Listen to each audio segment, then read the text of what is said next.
as a human.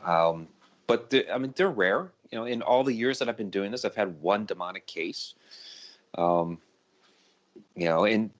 conversely, I believe in angels as well. I've had a religious upbringing, so I've always believed in angels. But I believe that there's benevolent beings out there, such as the angels, and their evil nemesis, the demons, as well. Yeah. Okay. I mean, well, and we know from following experience by watching these TV shows on TV, and it's like, what's trending, what they come up with something is trending, and what's out there. Like last year, it was ghosts. This year, it seems like every TV show out there has that whole demonic theme. And with that, it is time for our commercial break. You're listening to Paraversal Universe, and we will be right back with our guest for the segment.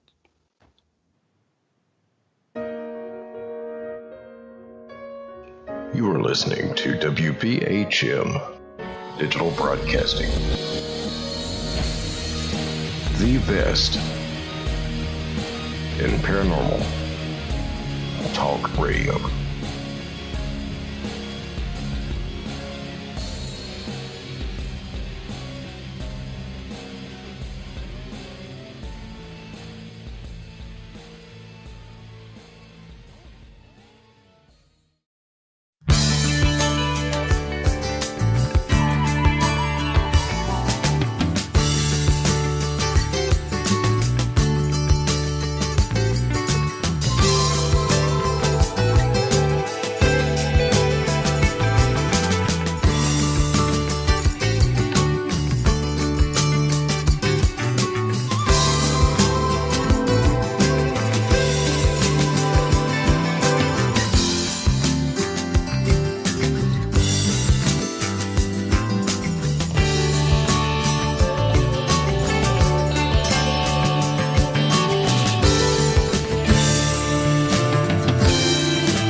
Thank you for listening to WBHM Digital Broadcasting out of Birmingham, Alabama. The time is 45 minutes after the hour.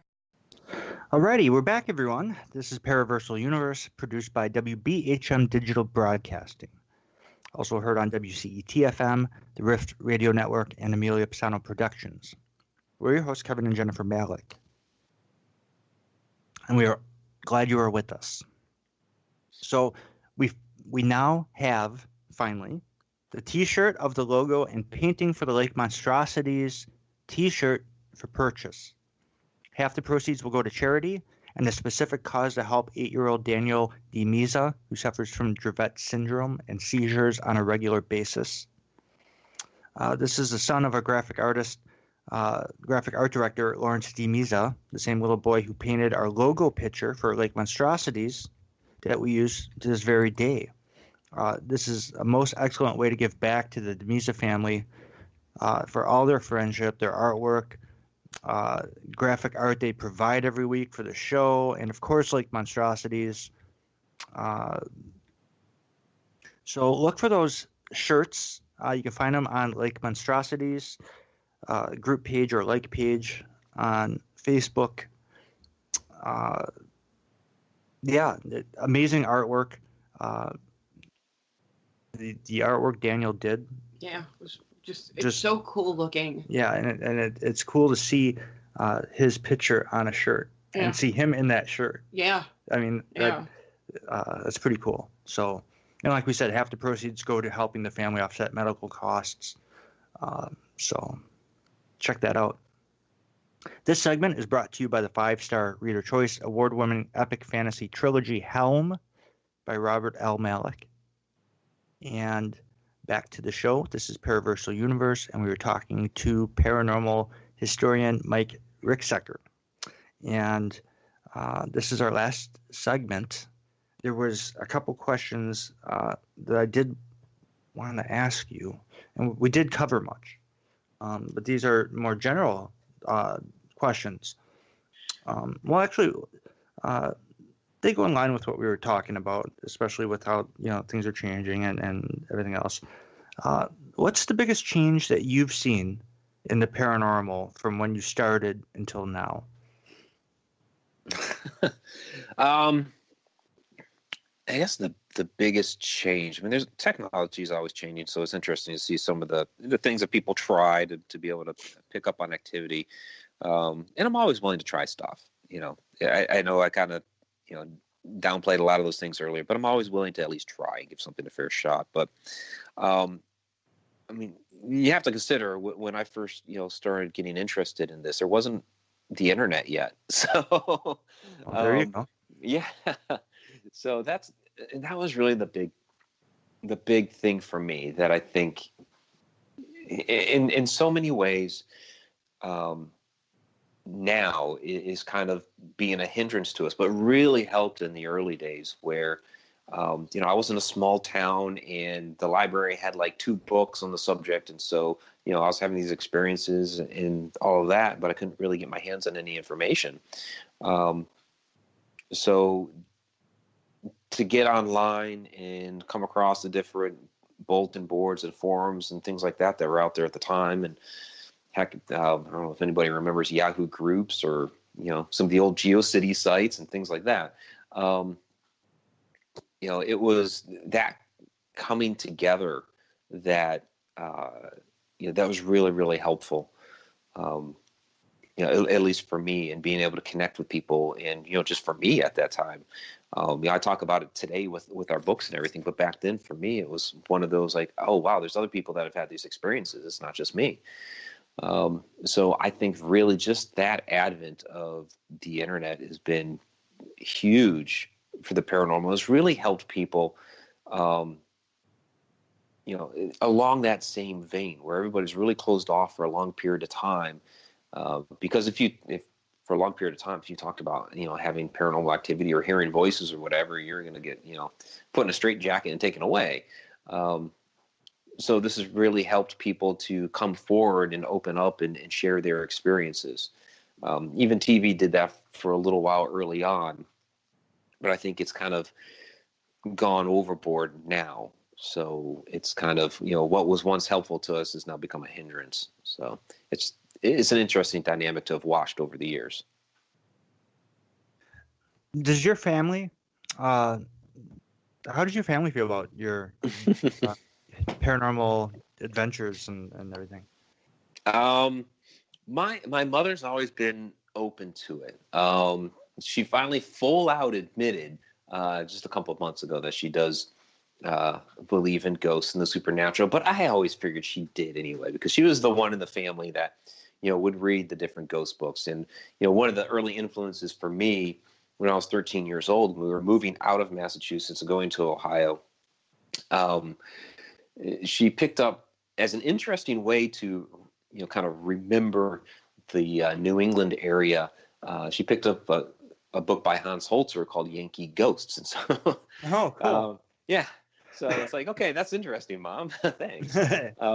So yeah, that's another thing that really helped me steer me down this path. So she's always been open to it, and she finally admitted, yeah, I believe in it. My father will say that he does not. Even though there was, he told me a story one time. He's like, oh, I don't believe in that stuff, but this one thing happened to me, and I'm like, Dad, you just told me a ghost story. And my mom even said at the same time that she was admitting to me that she does believe, she's like, and your father does too, although he'll never admit it. Right. So I go, okay, because he's like that. He's a very practical man, and has to be able to see everything. Now my sister, on the other hand, will never believe at all. I mean, there's a the ghost of Abraham Lincoln could, pop up in front of her and just say, "Hi, I'm the ghost of Abraham Lincoln," and she just would not believe. So, love my sister, but she and I are just very opposite. It's funny how that works. It is. Yeah.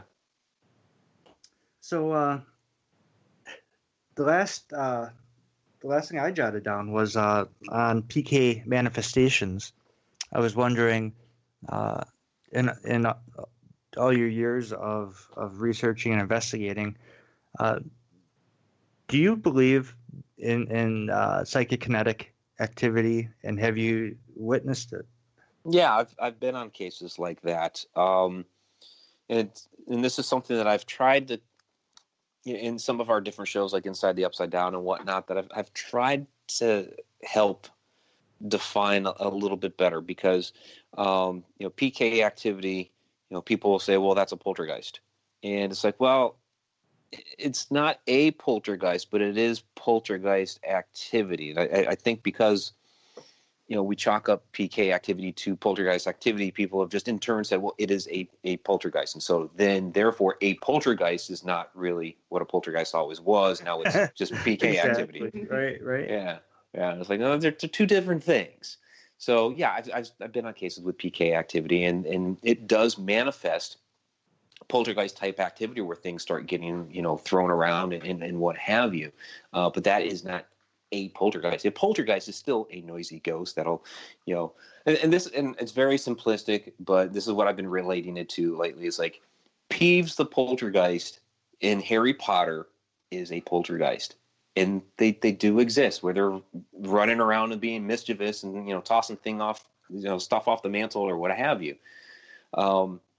That's the same type of activity that can happen with PK activity, but it's a human that is manifesting that PK activity, not a spirit.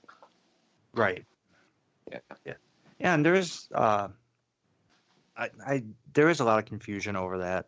Anytime I talk about poltergeist, I'm always specific to make sure I, in parentheses, will say PK activity. Yeah.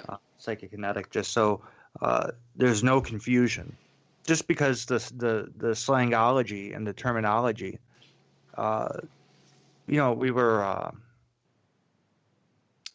different parts of the country have different terms for different things, and it's interesting now. Of course, with the internet, these things are starting to meld together more. Yeah, and I do think that.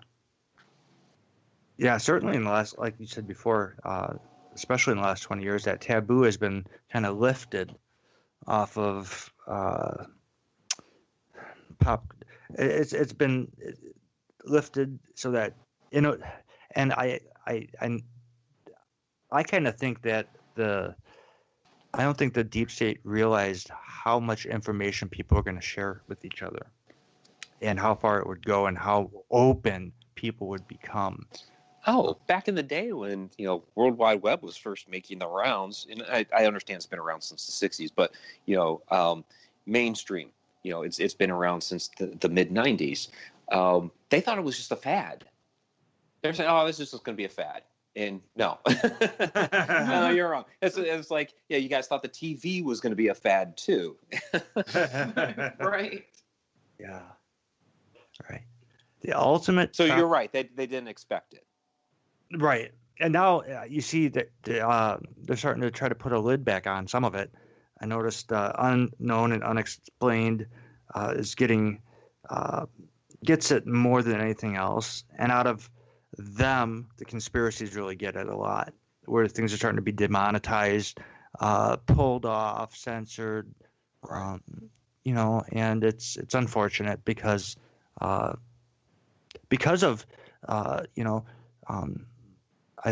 we've been able to enjoy more success because that lid has been lifted off the pot.